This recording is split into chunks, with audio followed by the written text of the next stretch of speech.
Hello students, मैं doctor Dinesh Kumar आप सभी लोगों का एक बार फिर से फिजिक्स हाईवेज में हार्दिक स्वागत करता हूँ। फिजिक्स हाईवेज एक ऐसा चैनल है जो सभी स्टूडेंट्स को फ्री में एजुकेशन प्रोवाइड करता है। तो स्टूडेंट्स अभी तक इस चैनल को सब्सक्राइब नहीं किया, सब्सक्राइब कर लें, साथ ही नोटिफिकेशन का बेल आइकन प्रेस कर लें, जिससे इसी तरह के वीडियोज़ का नोटिफिकेशन सबसे पहले आपको मिलता रहे। और स्टूडेंट्स अपने दोस्तों में भी इसे शेयर करें, जिससे वे लोग भी इससे लाभ ले सकें। स्टूडेंट्स, आज हम लोग जो है light reflection and refraction chapter का समरी करेंगे, क्योंकि ये चैप्टर जो है कि कंप्लीट हो गया है। अब इसका जो है कि हम लोग इस वीडियो में समरी करेंगे और इसमें हम लोग देखेंगे कि अब तक हम लोगों ने क्या स्टडी किया, उससे हम लोगों की क्या अंडरस्टैंडिंग हुई है, उसको हम लोग जो है कि एक बार जो है कि ब्रीफली रिव्यू करेंगे। ठीक है, तो आइए स्टूडेंट्स देखते हैं हम लोगों ने क्या इसमें सीखा है। पहला पॉइंट हम लोगों ने सीखा कि light seems to travel in straight line. तो फर्स्ट पॉइंट हम लोगों ने यह सीखा कि लाइट जो होती है वह जो है कि स्ट्रेट लाइन में ट्रेवल करती है, ऐसा हम लोगों को लगता है, ये हम लोगों ने जाना। ठीक है, next point, mirrors and lenses form image of object. और उसके बाद हम लोगों ने देखा जो मिरर्स होते हैं या फिर लेंसेज होते हैं, ये जो है कि इमेज फॉर्म करते हैं किसी भी ऑब्जेक्ट का। कोई ऑब्जेक्ट है तो उसका क्या होता है, इमेज मिरर या फिर लेंस के हेल्प से बनता है। Image can be either real और वर्चुअल। तो जो इमेज बनता है मिरर या फिर लेंस की हेल्प से, वह इमेज या तो रियल हो सकता है या फिर वर्चुअल हो सकता है। ये डिपेंड करता है depending on the position of the object. तो वो डिपेंड करता है कि जो ऑब्जेक्ट है जिसका हम इमेज देख रहे हैं वह जो है कि लेंस या मिरर से किस पोजीशन पर रखा हुआ है, उसी के अकॉर्डिंग जो है कि इमेज या तो रियल होगा या फिर वर्चुअल होगा। ठीक है, तो यह जो है कि डिपेंड करता है ऑब्जेक्ट के पोजीशन पर, इसको हम लोगों ने देखा। इसके बाद हम लोगों ने इसमें लर्न किया कि the refracting surfaces of all type. कोई भी रिफ्रैक्टिंग सरफेस हो, ऐसा सरफेस हो जिससे जो लाइट क्या हो सके, रिफ्लेक्ट हो सके, चाहे वो किसी भी टाइप का हो सरफेस, चाहे वो कर्व सरफेस हो या स्मूथ हो या प्लेन हो या कर्व हो, जैसा भी हो, स्फेरिकल हो या जैसा भी सरफेस हो, ऐसा सरफेस हो जो कि रिफ्लेक्ट कर सके लाइट रे को। Obey the law of reflection. तो सारे जो रिफ्लेक्टिंग सरफेस होते हैं वह रिफ्लेक्शन के लॉ को क्या करते हैं, फॉलो करते हैं। तो रिफ्लेक्शन का लॉ क्या हम लोगों ने स्टडी किया, उसमें हम लोगों ने ये देखा कि यदि कोई रिफ्लेक्टिंग सरफेस है उस पर एक नॉर्मल हम ड्रा करते हैं, तो इस नॉर्मल से जब कोई रे जो इंसिडेंट होती है एंगल फॉर्म करते हुए, तो वह रिफ्लेक्ट हो जाती है दूसरे साइड में नॉर्मल से। तो ये जो इंसिडेंट रे होते हैं, नॉर्मल और रिफ्रैक्टेड रे, ये तीनों जो है कि एक ही प्लेन में होते हैं और एक ही पॉइंट पर लाई करते हैं। और इनका जो इंसिडेंट एंगल होता है वह रिफ्रैक्टेड एंगल के बराबर होता है। ये हम लोगों ने रिफ्लेक्शन लॉ में स्टडी किया। तो जितने भी सरफेस होते हैं रिफ्रैक्टिंग सरफेस, वो जो है कि रिफ्लेक्शन के लॉ को क्या करते हैं, फॉलो करते हैं। ठीक है, नेक्स्ट इसमें the reflecting surfaces also obey the laws of refraction. तो जितने रिफ्रैक्टिंग सरफेस होते हैं वह रिफ्लेक्शन के लॉ को फॉलो करते हैं, उसके साथ ही साथ यह रिफ्रैक्शन के लॉ को भी फॉलो करते हैं। रिफ्रैक्शन का लॉ क्या था कि कोई भी रे जो है कि एक मीडियम से अनदर मीडियम में जब वो ट्रेवल करती है, तो ट्रेवल करने के बाद जब वो किसी मीडियम में रिफ्रैक्ट होती है एक मीडियम से दूसरी मीडियम में, तो वो जो रे है वो या तो नॉर्मल की तरफ बेंड होती है या फिर नॉर्मल से अवे होती है। ठीक है, और इसमें नॉर्मल, इंसिडेंट रे और रिफ्रैक्टेड रे जो है कि एक ही प्लेन में होते हैं और एक ही पॉइंट पर मीट करते हैं। ठीक है, तो ये जो है कि फॉलो करते हैं रिफ्लेक्टिंग सरफेसेस।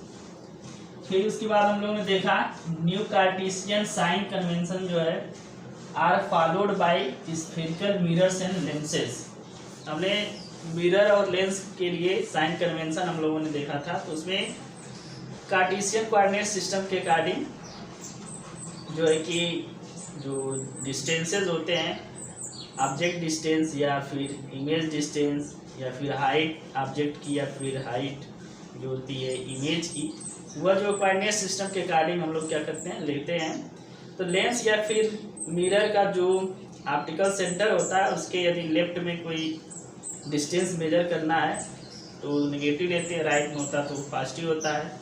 यदि हाइट जो है कि प्रिंसिपल एक्सिस से एबव लेते हैं तो पॉजिटिव लेते हैं और बिलो लेते हैं तो नेगेटिव लेते हैं। तो ये कोऑर्डिनेट सिस्टम जैसा ही रूल इसमें है, इसलिए इसको हम न्यू कार्टेशियन साइन कन्वेंशन बोल रहे हैं। तो इसको जो है कि ये फॉलो करते हैं मिरर्स और लेंसेज, दोनों एक केस में सेम साइन कन्वेंशन होता है, इसमें कोई डिफरेंस नहीं है। ठीक है, फिर हम लोगों ने पढ़ा मिरर फार्मूला। मिरर फार्मूले में क्या होता है, 1/v + 1/u = 1/f। यहाँ पर प्लस होता है 1/v + 1/u = 1/f।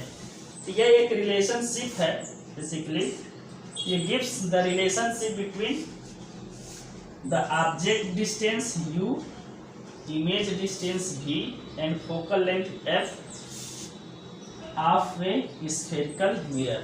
तो मिरर जो फार्मूला होता है वो होता है 1/v + 1/u = 1/f। ठीक है, तो इसमें जो u होता है वह ऑब्जेक्ट डिस्टेंस होता है, v जो होता है वह इमेज डिस्टेंस होता है और f जो होता है वो फोकल लेंथ होता है। ये इन तीनों ही पैरामीटर्स के बीच का क्या है, रिलेशनशिप होता है मिरर्स के लिए। तो इसको ये जो है कि बताता है रिलेशनशिप के बारे में मिरर फार्मूला। उसके बाद हम लोगों ने देखा कि जो फोकल लेंथ होता है, the focal length of a spherical mirror is equal to half its radius of curvature. कोई भी मिरर है स्फेरिकल मिरर, चाहे वो कन्वेक्स मिरर हो या फिर कनकेव मिरर, उसका जो फोकल लेंथ होता है वह जो उसका रेडियस ऑफ कर्वेचर जो होता है उस कर्वेचर का जितना रेडियस होता है उसका हाफ होता है। ठीक है, तो हाफ कर्वेचर ले लेंगे, रेडियस ऑफ कर्वेचर का हाफ, तो वो हो जाएगा उसका फोकल लेंथ। या फिर फोकल लेंथ होगा तो उसका 2 टाइम्स जो है कि रेडियस ऑफ कर्वेचर होगा। तो ये हम लोगों ने देखा था r = 2f या फिर f = r/2। ठीक है, इसके बाद हम लोगों ने देखा the magnification produced by a spherical mirror is the ratio of height of the image to the height of the object. तो हम लोगों ने मैग्निफिकेशन मिरर्स के लिए स्टडी किया था, उसमें जो मैग्निफिकेशन प्रोड्यूस होता है किसी भी स्फेरिकल मिरर्स के द्वारा, उसकी जो कैलकुलेशन होता है उसको हम जो है कि रेशियो फाइंड आउट करके करते हैं, और वह जो होता है height of image divided by height of object. तो इससे जो है कि हम लोग जो है कि मैग्निफिकेशन जो है कि चेक करते हैं कि यह जो वैल्यू आ रही है वो ग्रेटर देन 1 है या फिर लेस देन 1 है। ठीक है, ऐसा ही जो है कि मैग्निफिकेशन जो है कि हम लोग लेंस में भी करते हैं।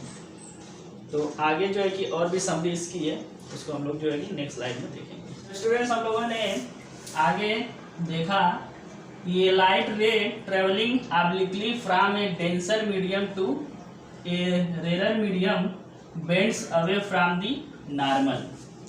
यदि कोई लाइट रे ऑब्लिकली इंसिडेंट हो रही है किसी सरफेस पर, ऑब्लिकली मीन्स जो है कि वह जो है कि जो सरफेस है उसके नॉर्मल से कुछ एंगल बनाते हुए क्या हो रही है, इंसिडेंट हो रही है। नॉर्मली इंसिडेंट नहीं हो रही है, ऑब्लिकली इंसिडेंट हो रही है। ठीक है, ऑब्लिकली इंसिडेंट हो रही है, ऑब्लिकली ट्रेवल करते हुए डेंसर मीडियम से रेयर मीडियम में जाती है। डेंसर मान लीजिए वाटर से एयर में जा रही है या फिर ग्लास से एयर में जा रही है, तो ये जो है कि डेंसर टू रेयर मीडियम बोलेंगे। तो उस केस में जो रिफ्रैक्टेड रे होती है, जो ट्रेवल करते हुए आ रही है, रिफ्रैक्ट होकर के जाएगी, वह जो है कि नॉर्मल से दूर जो है या उसकी अवे जो है कि बेंड होती है। ठीक है, नॉर्मल से दूर उठती हुई जाती है, अवे फ्रॉम दी नॉर्मल। इसके अपोजिट क्या होता है, ये light ray bends towards normal when it travels obliquely from a rarer medium to a denser medium। अब इसके अपोजिट जब लाइट रे ट्रेवल करते हुए इंसिडेंट होती है या फिर वो रेयर मीडियम से डेंसर मीडियम की तरफ जाती है, तो वही लाइट रे जो है नॉर्मल की तरफ क्या होती है, बेंड हो जाती है। उसके लिए जो रिफ्रैक्शन का एंगल होता है वो इंसिडेंट एंगल से कम हो जाता है, ठीक है। और इसके पहले वाले केस में जब वो डेंसर से रेयर मीडियम में जाता है तो उसमें जो रिफ्रैक्शन का एंगल होता है, एंगल ऑफ रिफ्रैक्शन या रिफ्रैक्शन एंगल, वह इंसिडेंस एंगल का क्या होता है, उससे ज़्यादा होता है, ठीक है। तो ये हम लोगों ने देखा। उसके बाद हम लोगों ने देखा कि light travels in a vacuum with an enormous speed of 3 × 10⁸ metre per second. हम लोगों ने ये भी स्टडी किया कि जो लाइट है वह वैक्यूम में जो है कि बहुत ही लार्ज या बहुत ही ह्यूज स्पीड से क्या करती है, ट्रेवल करती है, जिसकी वैल्यू होती है 3 × 10⁸ मीटर पर सेकेंड। इसका मतलब यह है कि 1 सेकेंड में यह 3 × 10⁸ मीटर जो है कि ट्रेवल करती है। तो यह जो डिस्टेंस है बहुत ही लार्ज डिस्टेंस है, हम ये ज्यूम नहीं कर सकते कि यह जो है कि कितना बड़ा होगा। ये जो है अर्थ के साइज से भी यह क्या है, लार्ज है, ठीक है। इसके बाद हमने ये देखा कि the speed of light in different the speed of light is different in different medium. तो जो लाइट का जो स्पीड होती है वह डिफरेंट होती है जब वह डिफरेंट मीडियम में ट्रेवल करती है। मीन्स जो लाइट की स्पीड होती है वह मीडियम टू मीडियम क्या करती है, वेरी करती है। डिफरेंट मीडियम के लिए लाइट की जो वेलोसिटी होती है वो अलग अलग होती है, ठीक है। अलग अलग मीडियम में लाइट की वेलोसिटी अलग अलग होती है। तो यहीं से हम डिफाइन करते हैं रिफ्रैक्टिव इंडेक्स। क्या डिफाइन करते हैं, रिफ्रैक्टिव इंडेक्स। तो रिफ्रैक्टिव इंडेक्स में हम लोगों ने क्या देखा था, the refractive index of A transparent medium is the ratio of the speed of light in vacuum to that in the medium. तो रिफ्रैक्टिव इंडेक्स किसी भी मीडियम का हम डिफाइन करते हैं, रेशियो लाइट का वेलोसिटी का रेशियो लेते हैं, स्पीड की रेशियो लेते हैं। तो उसमें रेशियो क्या आता है, speed of light in vacuum divided by speed of light in medium. तो इससे जो वैल्यू हमें मिलेगी वह जो है कि उस मीडियम का क्या हो जाएगा, रिफ्रैक्टिव इंडेक्स हो जाएगा, ठीक है। तो यहाँ पर जो न्यूमरेटर में जो क्वांटिटी है वह speed of light in vacuum है, और वैक्यूम में लाइट की स्पीड क्या होती है, मैक्सिमम होती है, और मीडियम में क्या होती है, उससे कम ही होती है।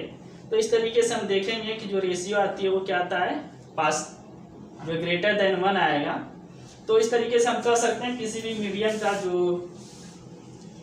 रिफ्रैक्टिव इंडेक्स होगा वह ग्रेटर देन 1 होता है, ठीक है। इसके बाद हम लोगों ने देखा कि in case of A rectangular glass slab, कोई रेक्टेंगुलर ग्लास स्लैब लेते हैं, उससे जो रिफ्रैक्शन होता है उसके बारे में हम लोगों ने स्टडी किया। उसमें हम लोगों ने क्या देखा, the refraction takes place at both air glass interface and glass air interface. तो हम लोगों ने देखा कि ये ग्लास स्लैब है, इधर एयर है, ये ग्लास स्लैब, तो ये एयर और ग्लास का इंटरफेस हुआ। जहाँ से ग्लास स्लैब खत्म होता है उसके बाद जो है कि ग्लास और एयर है, तो ये ग्लास और एयर का इंटरफेस हुआ। तो दोनों ही इंटरफेस पर क्या होता है, रिफ्रैक्शन होता है, और यह जो है कि रिफ्रैक्शन के लॉ को क्या करते हैं, फॉलो करते हैं। दैट मीन्स ये जो प्रॉपर्टी 8 हमने समरी में लिखा हुआ है इसको क्या करते हैं, फॉलो करते हैं, ठीक है। तो फर्स्ट जो होता है एयर टू ग्लास, वह जो है कि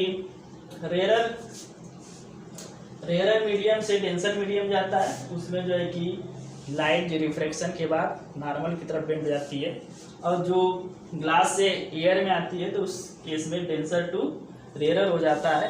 तो उस समय जो है कि लाइट जो है रिफ्रैक्ट होने के बाद वह नॉर्मल से अवे हो जाती है, ठीक है। तो दोनों ही इंटरफेस पर क्या होता है, रिफ्रैक्शन टेक्स प्लेस करता है। उसके बाद the emergent ray is parallel to the direction of incident रे।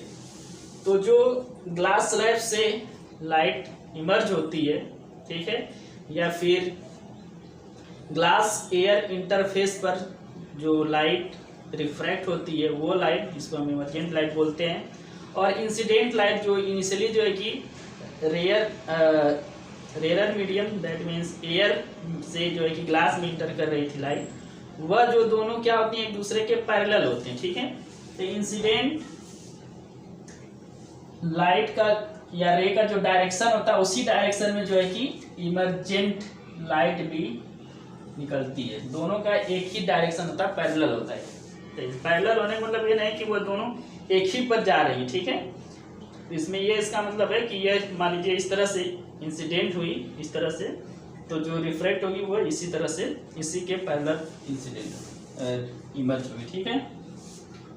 फिर हम लोगों ने लेंस फार्मूला पढ़ा। लेंस फार्मूला हमने देखा 1/b - 1/u = 1/f, ठीक है। और मिरर फार्मूला में एक प्लस होता था।